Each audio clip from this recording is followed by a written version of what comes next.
Hey, good morning friends. I know it's been a while since we've made a YouTube video, but we're going to try to be more regular about that. We just had a lot of things going on in life, lots of work to do, and just staying really busy between the home inspection business that we run and teaching new home inspectors.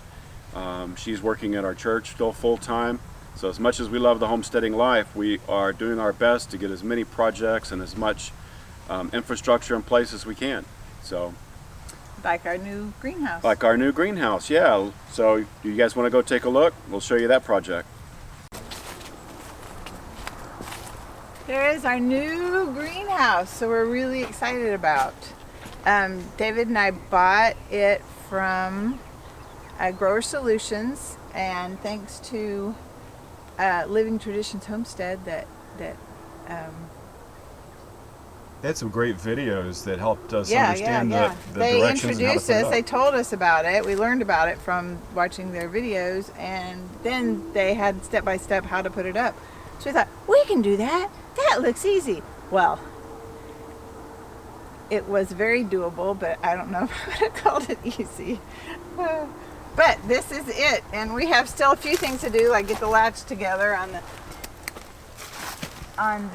doors, but we have a nice, I don't even know the dimensions. What's the dimensions? 16 by 38. 16 by 38. It's huge. We're going to plant in it. We're getting the soil ready for that. It has a lot of work to do, but hopefully we can grow greens all winter. So we could roll up the sides. Okay, let's roll them up and get a little cooler in here. Okay, I'm not going to go out this door because there's a rock in front of it. There's a rock.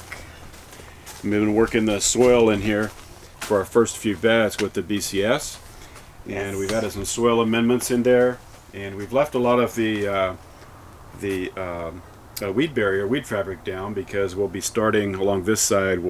We plan to get our plant starts and things going over there. Tables. Have some tables. We have my poor tomato experiments. Those are the end branches of our old tomato plants that used to be out there. That was another project, getting all the summer stuff taken care of. All right, so let's get the sides rolled up.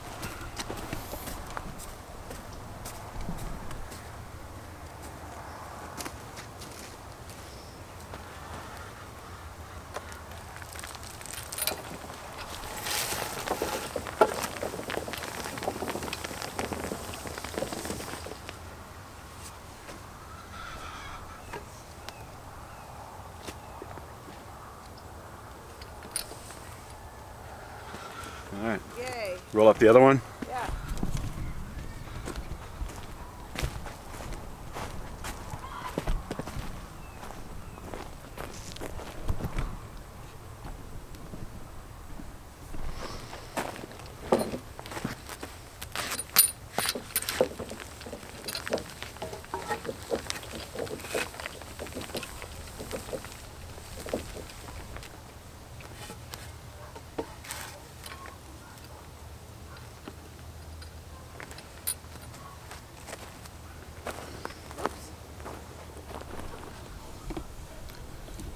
That's always another piece of wiggle wire laying around. Well, actually that one's supposed to be there. I left one at each corner so that when the weather gets cold, we can put the wiggle wire in the corners to completely seal it.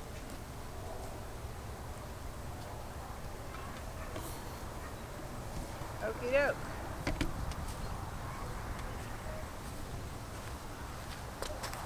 But it's gotten cold, but not too cold. The basil's still there. We've got a little bit of basil and a few pepper plants, but we've started preparing the soil for next year's garden, getting the beds and everything out here cleaned up and ready for next season. And as you may see here, we're getting ready to send our meat birds to freezer camp today. But first, we've got to take care of the other chickens and get them all fed. Okay, so this is my way of straining the water, my soaking water. It's apple cider vinegar and mostly water poured over our chicken feed. Just to give them some soaked seeds. Need to get them up higher. Breaking my back. This will work better. So just, I need to get a bigger strainer.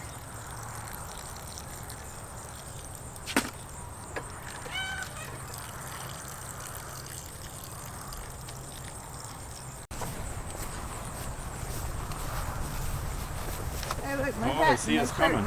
Huh? They see us coming. Yeah, they do. They all come running.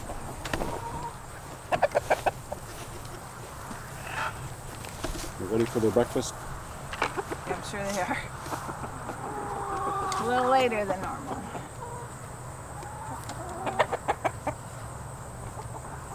Sorry guys, it's a little late. It'll be fine. Who's been on the table again? Alright.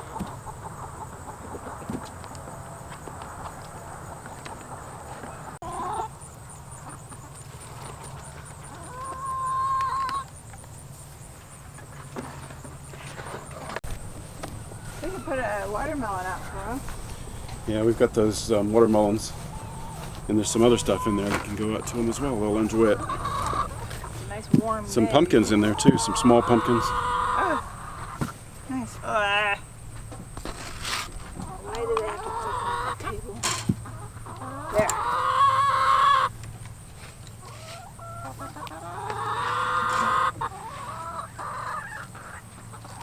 There you go, guys. These guys always have some left. The other guys never have any left.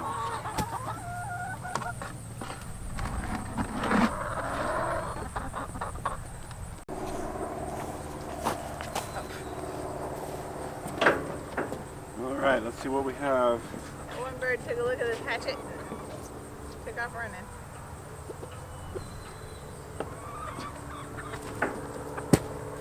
Melon, Melon. about a pumpkin. Yeah, scared me. You want another melon? Sure. Oh my gosh.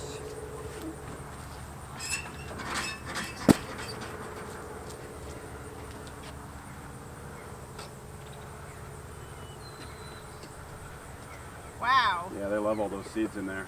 I love it. Looks like the spaghetti squash beans. Okay. Now, take some to the other birds. Yeah, we'll take some to the others. Love it.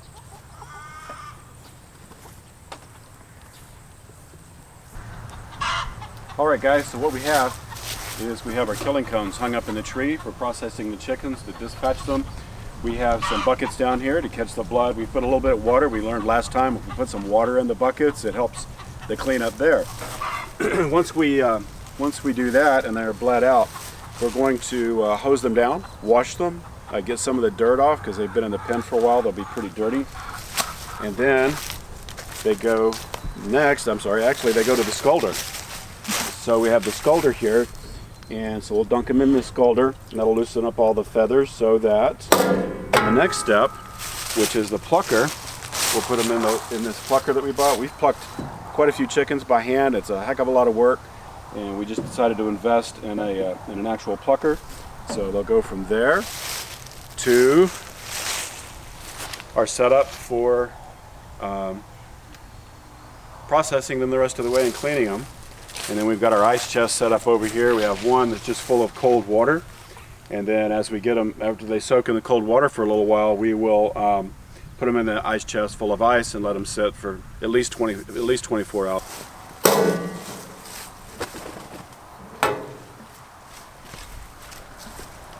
Okay, here goes. Feet.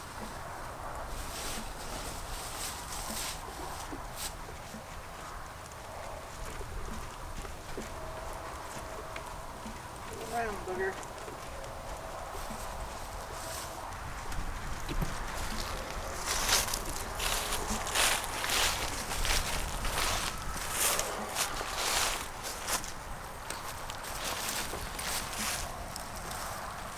So rather than get our scalding water Nasty. too filthy, after we've dispatched the bird, we have a bucket of soapy water right here, and so she's using the hose to rinse some of the larger chunks of dirt, mud, and debris and manure off of it, and she'll do it in the soap and get it clean before we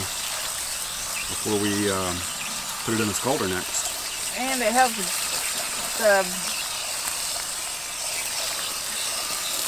the feathers be wet before it goes in the scalder, and it scalds faster.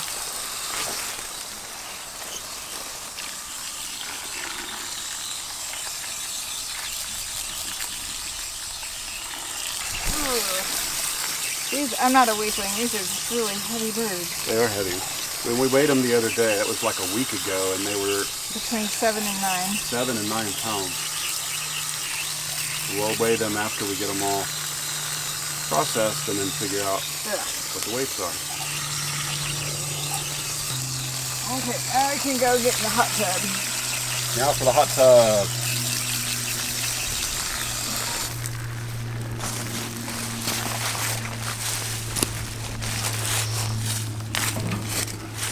All right. Into the scalder we go. Is 150, I think.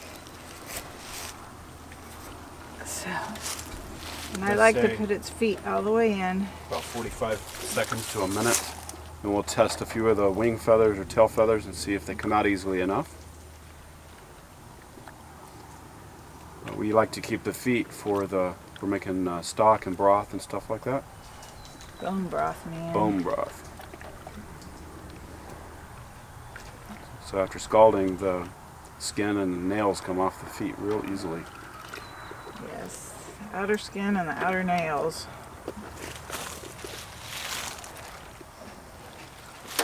Ready to try? This should be good. Maybe not. Gee whiz. Maybe a few seconds more. My hand is scalded. Burn your hands, even with a glove on. Oh, it doesn't burn, it's just warm. Yeah, these are good gloves. Huh? These are good gloves. Yeah, they are. You got them from Coops and More? Coops No. and, Yeah? I think so. Yeah, I think it was. And that's where we got. Isn't that where we got the scalder and the pucker as well? All right, we ready for the pucker? Yep. All right, here we go. Here we go. Poor guy. There you go. Be careful. There you go. We could have got a bigger pucker. Didn't know these guys were going to be Yeah, so we didn't know huge. the birds was going to be this giant.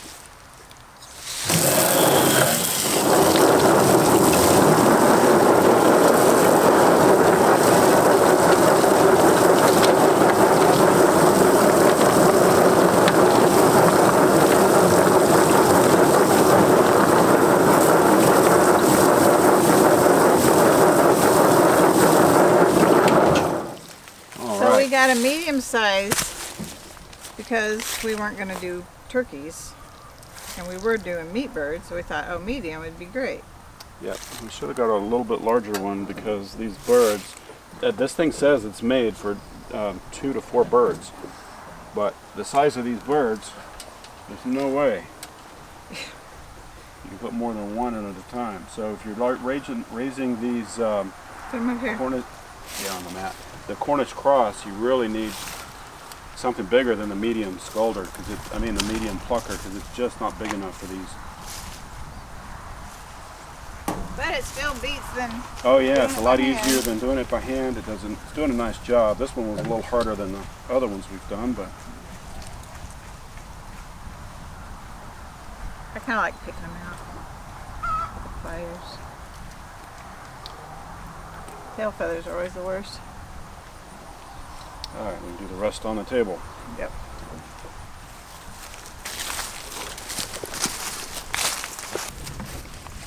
All right, so you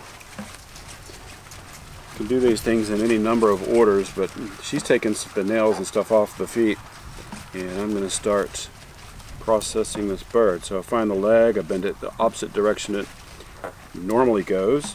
And we're saving these. Where'd our bucket go? I don't know, but I still need to Okay. take care of it. So I'm going to take the feet off of she'll stop manicuring the little guy here.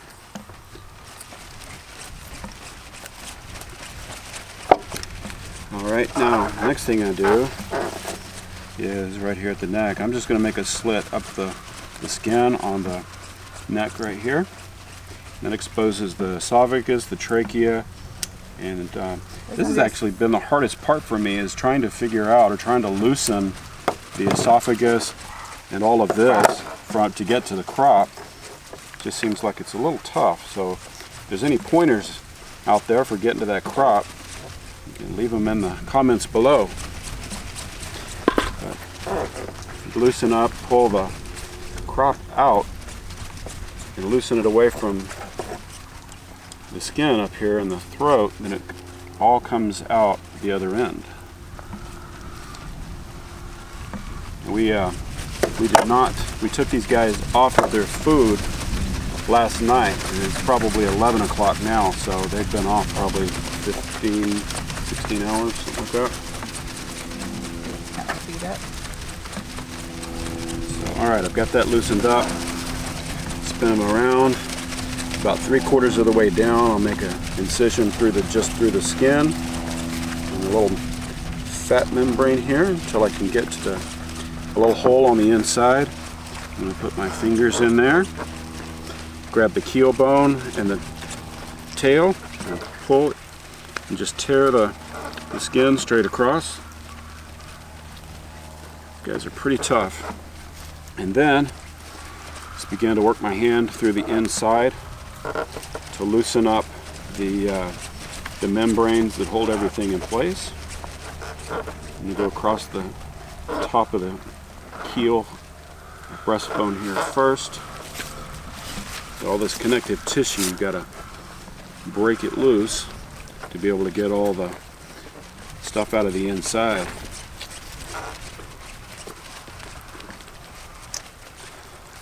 Now we don't save the organ meats and things, we don't use them, but if you want to use them, you can. We do save the feet and we save the neck, but all of this pretty much comes out together. Now there's the esophagus and the crop, so loosen it up there at the top, and then you come back in and you can take out, there's the heart and liver. Our birds, 11 o'clock. The bird, yeah, I know.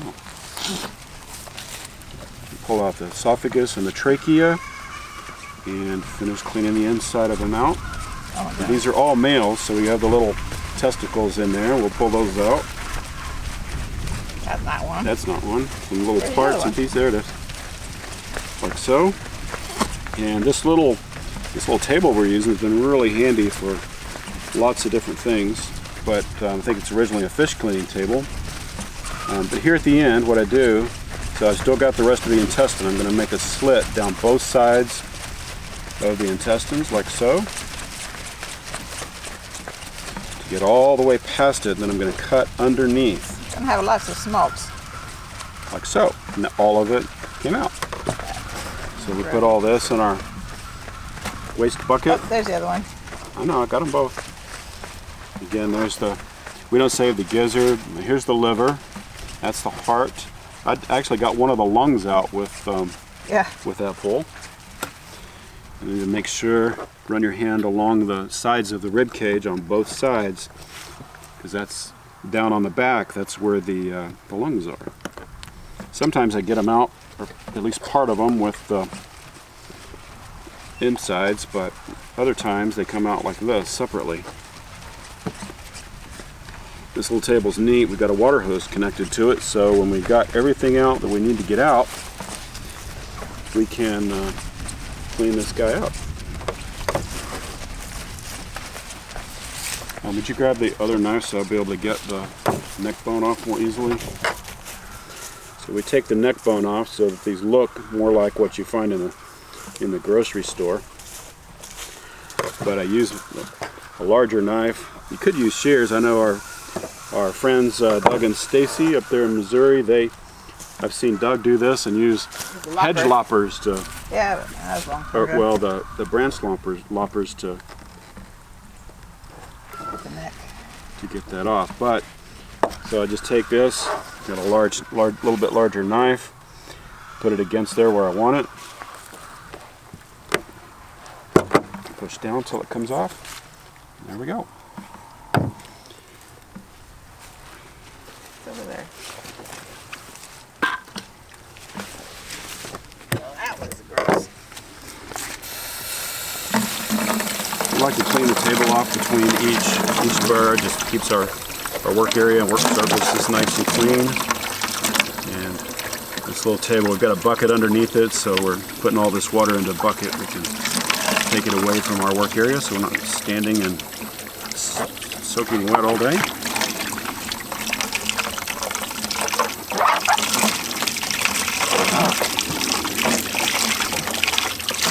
Flip them around, wash the inside out a bit. Can't wait to weigh them. Yeah, that's going to be exciting to find out what our final weight is. I mean, this guy feels like he's probably at least 5.5 pounds. It's super heavy. Okay, so I get him rinsed up a little bit. At the tail, there's this little preening oil gland back here. So I just take my knife and I cut that right off.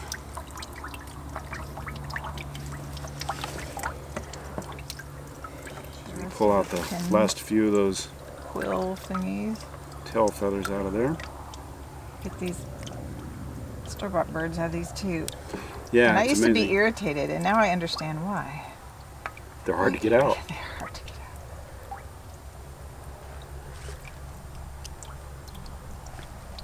All right, now, last thing is I flip them back over, and the skin flap back here on the back where I cut to get all the insides out, I'm going to make a small slit about 1.5 inches from the end, puncture the skin, make a small slit, and then that way we can tuck the legs in to this.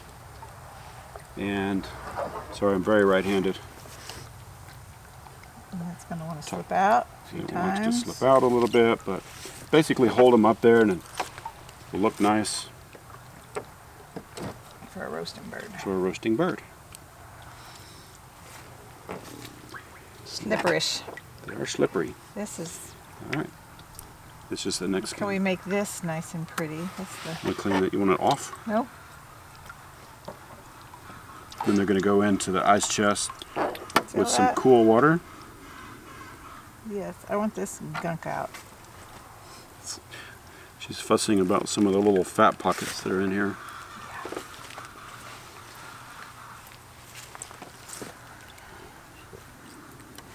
Okay, Okay. good enough. Into the ice chest it goes. We're ready for the next one.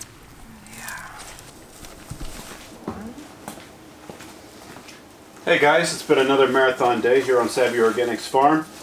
First thing is, we did plant some garlic. I didn't get that on video, but we planted some, can't even pronounce this one, Durganski, some Polish softneck, Susanville, and Italian late. So we've got the garlic planted out in the market garden, and we are getting ready to finish processing and getting all those chickens in the freezer from yesterday. So show you a little bit about our setup here.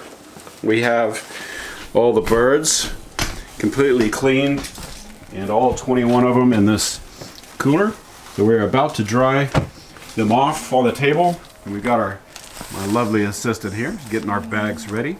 Counting them. She's counting them, getting all the bags out. We have the scalder turned on, and it's on the H3 setting to get it up to about 180 to 200 degrees. So we'll see how it goes.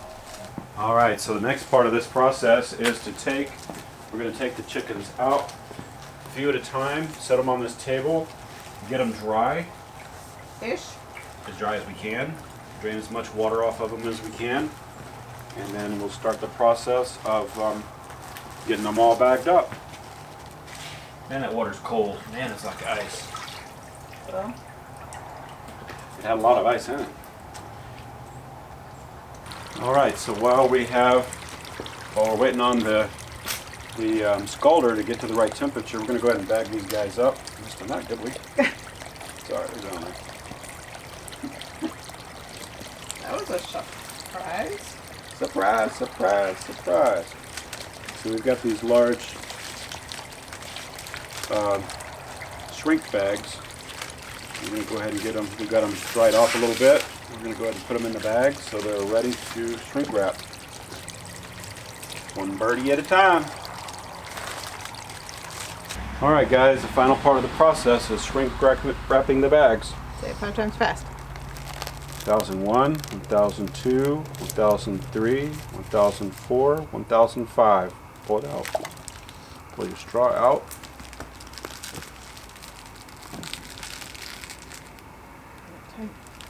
Pull the zip tight. Okay. Then we're putting them in the ice chest. Again, you got some ice in there. Just cool them down again before we put them in the freezer. Before we weigh them. And yeah, we're going to weigh them too, see what their weights are, and put some stickers on them. Sorry about the lighting. It got dark on us, all this early time change stuff. Well, it's just back to regular time. 1001, 1002, 1003, 1004, 1005. It takes a minute to get it all the way down into the... I can't get to the zip tie. There it is. Okay? Yep. Alright. So I'm not sure how you can see that, but it's shrink wrap just like a store-bought bird. Store-bought bird. They look beautiful.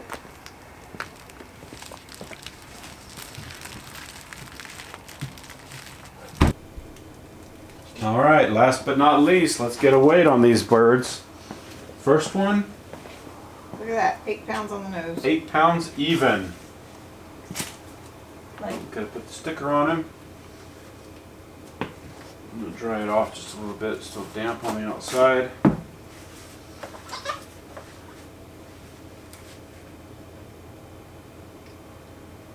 I don't know where I want to put it. That's fine. I don't even know. And into the freezer it goes. Christmas package. They've been cooling off in the ice chest again, so they should be good. Beautiful. 8-pound bird.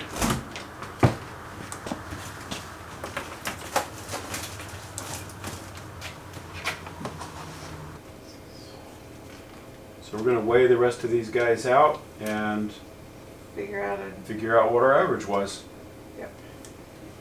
Alright guys, so here's our totals. Come on wife, where are you? Well, So we had 21 Cornish Cross, that's what we ended up raising. Our heaviest was 9 pounds and our smallest was 5.5, which we believe was a female. So these are all the weights we recorded for all the birds. And then we ended up with an average weight of 7 pounds of 4 ounces for each chicken. So not bad for our first time raising the Cornish Cross. We're really happy with that. And it's quite a project over a weekend, but we got it done. And so we will most likely do it again. The final test will be the taste proof is test. in the pudding. So, but everything looks good, turned out well, and they're all in the freezer.